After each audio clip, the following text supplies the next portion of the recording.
नमस्कार, नक्षत्र दुनिया चैनल में आप सभी का हार्दिक स्वागत है। मित्रों, आज के वीडियो में हम बात करेंगे कुंडली के पंचम भाव और पंचमेश के विषय में।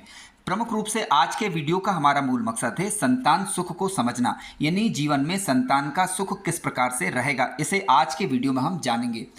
पंचम भाव में यदि अन्य ग्रह बैठ जाएं, यानी समस्त ग्रह यदि पंचम भाव में बैठते हैं तो संतान सुख को किस तरीके से प्रभावित करते हैं, इसे जानेंगे। कुंडली में पंचमेश की स्थिति के अनुसार संतान का सुख कैसा रहेगा, इसे समझेंगे। आज के वीडियो में हम संतान बाधा, संतान से संबंधित अड़चने, संतान के गुण और दोष पर भी चर्चा करेंगे और निष्कर्ष पर पहुंचेंगे कि कुंडली में ओवरऑल संतान की स्थिति क्या रहने वाली है। इसे आज के वीडियो में हम विस्तार पूर्वक जानेंगे। यदि आप चैनल पर नए हैं तो चैनल को सब्सक्राइब जरूर करें और वीडियो ज्ञानवर्धक लगे तो लाइक भी करें। आइए शुरू करते हैं। मित्रों, आइए वीडियो की शुरुआत करते हैं। सबसे पहले हम बात करते हैं पंचम भाव के विषय में, क्योंकि यहीं से हम संतान का विचार भी करते हैं और आज के वीडियो का मूल मकसद हमारा संतान को समझना है, संतान से संबंधित बातों को जानना है। देखिए, कुंडली का पंचम भाव वैसे तो बुद्धि का भाव भी है। कुंडली का पंचम भाव पूर्व जन्म को भी बताता है। कुंडली का पंचम भाव रचनात्मकता को भी बताता है। ज्ञान का भाव भी यही है, लगाव का भाव भी यही है, टेक्निकल एजुकेशन का भाव भी यही है और देवी कृपा का भाव भी है, क्योंकि इष्ट का भाव कुंडली का पंचम भाव माना जाता है। तो कुंडली के पंचम भाव अपने आप में बहुत सारी रहस्यात्मक चीज़ों का उद्घाटन भी करता है, लेकिन क्योंकि आज का विषय है हमारा संतान से संबंधित चीज़ों को जानना, तो उसी परिप्रेक्ष्य में सारी चीज़ों को आज के वीडियो में हम जानेंगे।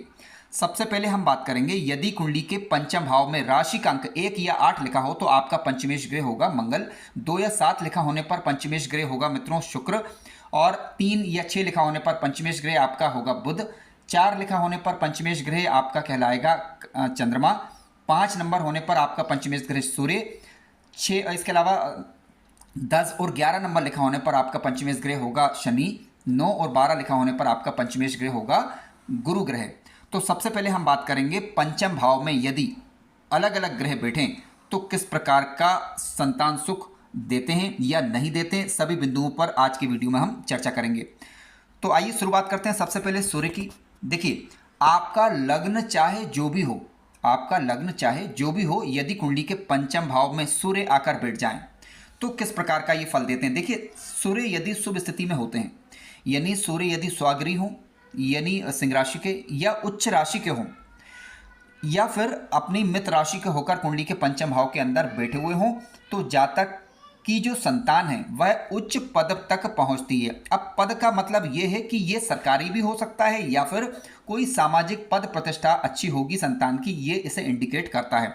कुंडली के पंचम भाव में सूर्य स्वगृह मित्रगृह उच्च राशि के होकर बैठे हुए हों तो संतान के जीवन में उन्नति रहती है। ठीक है, ऐसा आपको समझना चाहिए। लेकिन मान लीजिए कि सूर्य पंचम भाव के अंदर तुला राशि के होकर बैठ जाएं, तब क्या? ठीक है, इसे भी जानना जरूरी है। देखिए, सूर्य यदि तुला राशि के होकर बैठेंगे या फिर सूर्य शनि के साथ बैठेंगे या सूर्य राहु के साथ बैठेंगे तो इसका मतलब है कि संतान से कष्ट प्राप्त होने की आशंका बनी रहती है। ठीक है, संतान सुख रहेगा लेकिन संतान से कष्ट प्राप्त होने की आशंका बनी रहती है यदि सूर्य नीच का हो या सूर्य शनि या राहु के द्वारा पीड़ित हो जाए। अब सूर्य यदि पंचम भाव के अंदर बैठे हैं तो मित्रों एक बात ध्यान रखने वाली बात यह है, वो ये कि सूर्य एक अग्नि तत्व के ग्रह हैं, तो संतान थोड़ी अहंकारी किस्म की रह सकती है। ठीक है, हालांकि पंचमेश कहाँ बैठा हुआ है ये भी बताएगा कि संतान का सुख कैसा रहेगा, उस पर अभी हम आगे चर्चा करेंगे। सबसे पहले हम बात कर रहे हैं पंचम भाव में समस्त ग्रह किस प्रकार का फल दे रहे हैं संतान से संबंधित, उसे जानेंगे। फिर पंचमेश अलग अलग भावों में किस प्रकार का फल देते हैं उसे भी समझेंगे। आइए समझते हैं अब हम चंद्रमा को।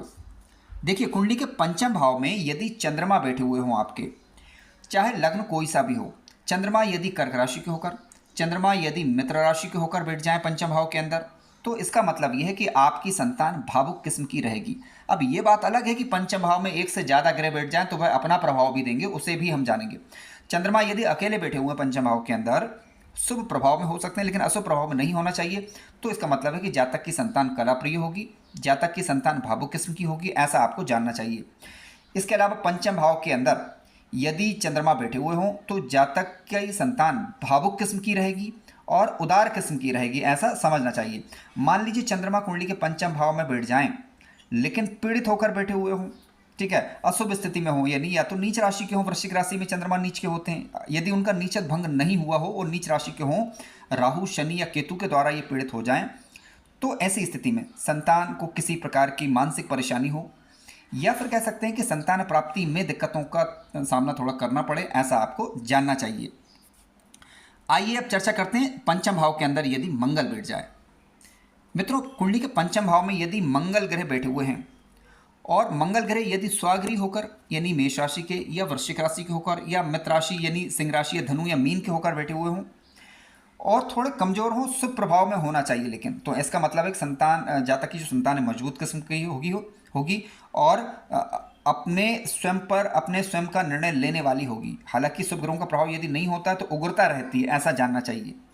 पंचम भाव में मंगल यदि बैठा हुआ है तो संतान थोड़ी क्रोधी हो सकती है, ठीक है, कभी कभी आपका संतान के साथ मनमुटाव या झगड़ा होने की संभावना भी बनती है, तो ऐसा जानना चाहिए। अब मान लीजिए पंचम भाव के अंदर मंगल बैठे हुए हैं, लेकिन मंगल यदि नीच राशि के हो गए, राहु से युत हो गए, शनि से युत हो गए, तो ऐसी स्थिति में ये स्वास्थ्य की दृष्टि से सामान्यतः ठीक नहीं कहा जा सकता, आपके स्वास्थ्य की दृष्टि से ठीक नहीं कहा जा सकता और कहीं ना कहीं संतान के साथ अंतर्द्वंद बना रहेगा, ऐसा जानना चाहिए। विशेष रूप से जब मंगल ग्रह की दशा अंतर्दशा चल रही हो या जिस ग्रह की हम बात कर रहे हैं उस ग्रह की दशा अंतर्दशा के दौरान इस प्रकार की स्थितियां बन सकती हैं। मित्रों, पंचम भाव के अंदर यदि बुध ग्रह बैठ जाएं, देखिए बुध ग्रह यदि शुभ स्थिति में हो, अब शुभ स्थिति का मतलब ये है कि या तो वह मित्र राशि के हों या स्वराशि के हों या उच्च राशि के हों, तो देखिए बुध ग्रह मिथुन राशि और कन्या राशि में स्वगृही, ठीक है, और इसके अलावा उच्च राशि की यदि हम बात करें तो बुध की जो उच्च राशि होती है वह खुद की ही राशि होती है, कन्या राशि में ही उच्च के होते हैं।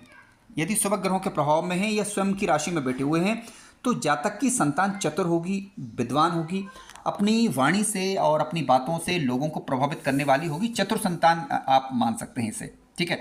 पंचम भाव के अंदर यदि बुध बैठे हुए हैं तो बुध ग्रह का प्रभाव पंचम भाव में बैठे हुए हैं, यदि नीच राशि के हुए, शत्रु राशि के हुए, बुध राहु से पीड़ित हुए, शनि से पीड़ित हुए, केतु से पीड़ित हुए या किसी नीच राशि के ग्रह के साथ यदि बुध ग्रह बैठे हुए तो कुछ अशुभ प्रभाव देखने को फिर मिल सकता है। जातक की संतान, क्योंकि पंचम भाव क्या है, जातक की संतान का लग्न ही तो है ये, जातक की संतान का स्वभाव चंचल प्रकार का हो सकता है, ठीक है, और पढ़ाई में या शिक्षा में थोड़ा सा बाधा संभव है, विशेष रूप से खराब ग्रहों की दशांतरदशा के दौरान। पंचम भाव के अंदर यदि मान लीजिए कि गुरु महाराज बैठ जाएं, देखिए पंचम भाव के अंदर यदि गुरु बैठते हैं तो क्या होता है, गुरु यदि, क्योंकि संतान के कारक भी हैं गुरु ग्रह, यदि पंचम भाव में बैठे हैं बेहद शुभ माने जाएंगे, लेकिन फिर भी हमें देखना होगा कि किस राशि में बैठे हुए, यानी सिंह राशि, मेष राशि और साथ साथ धनु राशि, मीन राशि के होकर बैठे हुए हैं या उच्च के होकर बैठे हुए हैं, जैसे कर्क राशि के होकर बैठे हुए हों, तो संतान का सुख ये उत्तम देंगे। जातक की संतान भाग्यवान होगी, जातक की संतान प्रगति करने वाली होगी, जातक को संतान का सुख स्वयं को उत्तम रहेगा। लेकिन किसी शुभ ग्रह की दृष्टि हो तब ठीक है, लेकिन अशुभ ग्रह की दृष्टि क्या हो, देखिए अशुभ ग्रह की दृष्टि पड़ती है पंचम भाव पर तो क्या रहता है कि उसके सुख में बाधा उत्पन्न करती है, ठीक है। शनि की दृष्टि पड़ती है तो देरी विलंब उत्पन्न करती है, और शुभ ग्रह की दृष्टि पड़ती है तो शुभता में वृद्धि होती है। लेकिन गुरु का शुभ होना पंचम भाव के अंदर निश्चित रूप से संतान सुख को अच्छा करेगा, संतान ज्ञानवान, धनवान, धर्म की तरफ रुख करने वाली हो, इस बात की संभावना बन जाती है। संतान भाव के अंदर यदि मान लीजिए गुरु बैठे हैं लेकिन वो नीच राशि के हो गए तो ऐसी स्थिति में नॉर्मल सी समस्या होगी, ज़्यादा समस्या नहीं होगी, थोड़ी बहुत समस्या बनी रहेगी, लेकिन हाँ संतान का सुख फिर भी आपको मिल पाएगा क्योंकि संतान के कारक ग्रह हैं गुरु। आइए बात करते हैं अब हम पंचम भाव के अंदर यदि शुक्र बैठ जाएं। मित्रों, पंचम भाव में मान लीजिए शुक्र ग्रह आपके बैठे हुए हैं।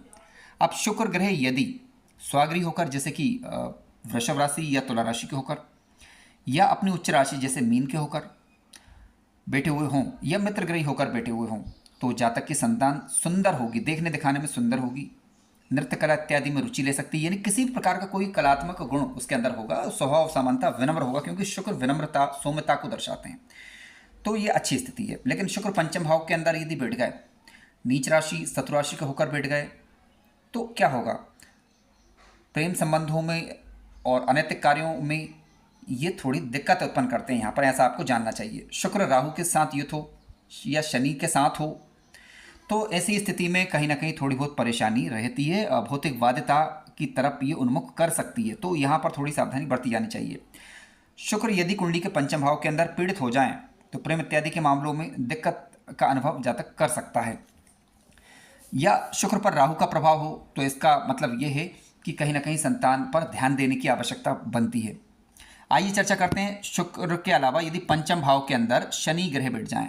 देखिए शनि यदि पंचम भाव के अंदर बैठे हैं तो यदि स्वगृही होकर मित्रगृही उच्च राशि के होकर बैठे हैं तब तो ठीक ठाक, इस प्रकार की कोई ज़्यादा दिक्कतें नहीं रहती।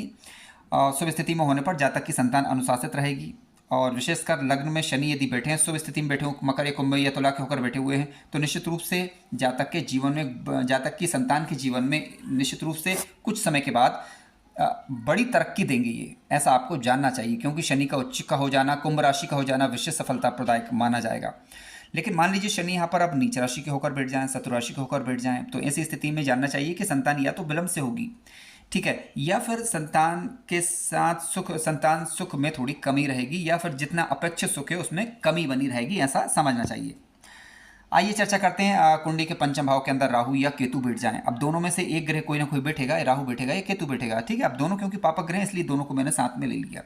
पंचम भाव के अंदर राहु का बैठा होना, बलवान होकर बैठा हुआ होना, पंचमेश यदि कमजोर पड़ जाए तो ऐसी स्थिति में जातक की संतान भ्रमित किस्म की, चंचल किस्म की होगी, ठीक है, और कहीं ना कहीं संतान से दूरी बनी रह सकती है और संतान के साथ संबंधों में परेशानी का अनुभव हो, ऐसा आपको समझना चाहिए। तो राहु केतु का पंचम भाव के अंदर बैठा होना सामान्यता ठीक नहीं कहा जा सकता। मित्रों आइए अब हम बात करते हैं पंचमेश के विषय में। देखिए पंचमेश कौन सा ग्रह, जो ग्रह जो राशि आपके पंचम भाव के अंदर आएगी वही उसका स्वामी ग्रह पंचमेश कहलाएगा। अब पंचमेश कोई भी ग्रह हो, चाहे वो शुभ ग्रह हो, अशुभ ग्रह हो, क्रूर ग्रह, कोई भी ग्रह हो सकता है। पंचमेश यदि कुंडली के लग्न भाव के अंदर आकर बैठे, चतुर्थ भाव के अंदर आकर बैठे, सप्तम भाव के अंदर आकर बैठे, दसम भाव में, या पंचमेश पंचम भाव के अंदर बैठे, या पंचमेश कुंडली के 90 भाव के अंदर बैठे, तो केंद्र या त्रिकोण के अंदर यदि पंचमेश ग्रह बैठे हुए हैं, शुभ ग्रह यदि पंचमेश बन रहा है तो आपको संतान का सुख उत्तम रहेगा। पंचमेश ग्रह केंद्र या त्रिकोण के अंदर कोई शुभ ग्रह हो और किसी स्वयं की राशि, मित्र राशि, उच्च राशि के होकर बैठे हुए हों तो जातक के जीवन में संतान का सुख उत्तम रहेगा, ऐसा समझना चाहिए। हालांकि वो बात अलग है कि पंचम भाव पर खराब ग्रहों का प्रभाव आने के कारण थोड़ा बहुत प्रभावित होगा, सुख प्रभावित होगा अगर खराब ग्रहों का प्रभाव पंचम भाव के अंदर है तो, लेकिन उस ग्रह की दशा अंतर दशा के दौरान केवल ऐसा होगा। लेकिन पंचमेश यदि स्वगृही, मित्रगृही, उच्च राशि के होकर किसी भी भाव के अंदर बैठ जाएं तो आपको संतान का सुख अच्छा समझना चाहिए, ठीक है। मान लीजिए पंचम भाव पीड़ित हो, पंचमेश उच्च का हो तो मध्यम समझना चाहिए, ठीक है। पंचमेश पंचम भाव पर शुभ ग्रहों का प्रभाव हो तो संतान सुख उत्तम समझना चाहिए। पंचमेश ग्रह मान लीजिए कोई क्रूर ग्रह है लेकिन केंद्र त्रिकोण के अंदर बैठे हुए तब भी सुख अच्छा रहेगा, ऐसा मानकर चलना चाहिए, बशर्ते पंचम भाव पर शुभ ग्रहों का प्रभाव हो।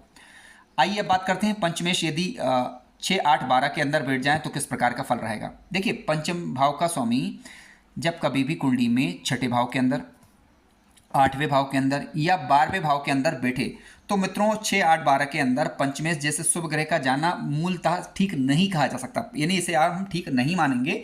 ऐसी स्थिति में हम ये मानकर चलेंगे कि संतान का सुख कम रहेगा।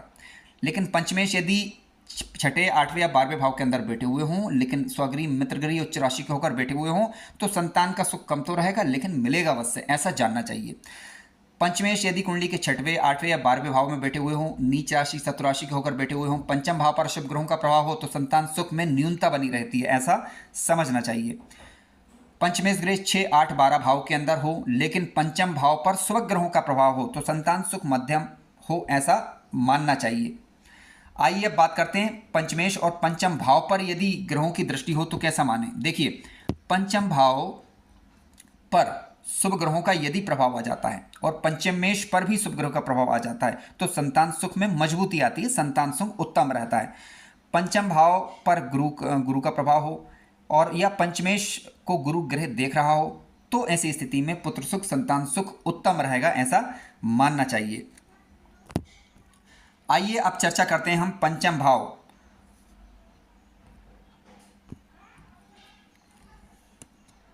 मित्रों आइए अब बात करते हैं कि जीवन में संतान सुख कब प्रभावित होता है। देखिए संतान सुख अधिक तब प्रभावित होगा जब पंचम भाव और पंचमेश दोनों पर खराब ग्रहों का प्रभाव आ जाए।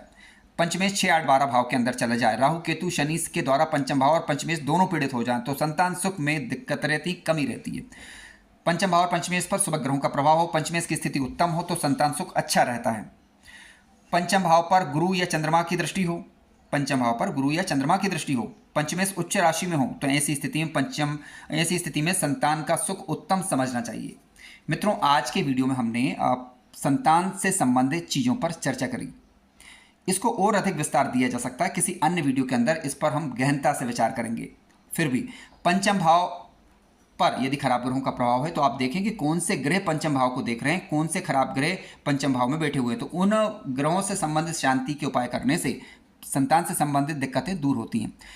पंचम भाव पर यदि शुभ ग्रहों का प्रभाव होता है तो संतान सुख उत्तम रहता है। ऐसी स्थिति में पंचम भाव का स्वामी जो भी ग्रह बन रहा हो उससे संबंधित यदि संतान संबंधित कोई बाधा आ रही हो तो पंचमेश के उपाय करने से, पंचमेश को शुभ तरीके से बलवान करने से संतान सुख में वृद्धि होती है। मित्रों, कार्यक्रम ज्ञानवर्धक लगा हो तो लाइक करें, चैनल पर नए हो तो सब्सक्राइब भी करें। धन्यवाद।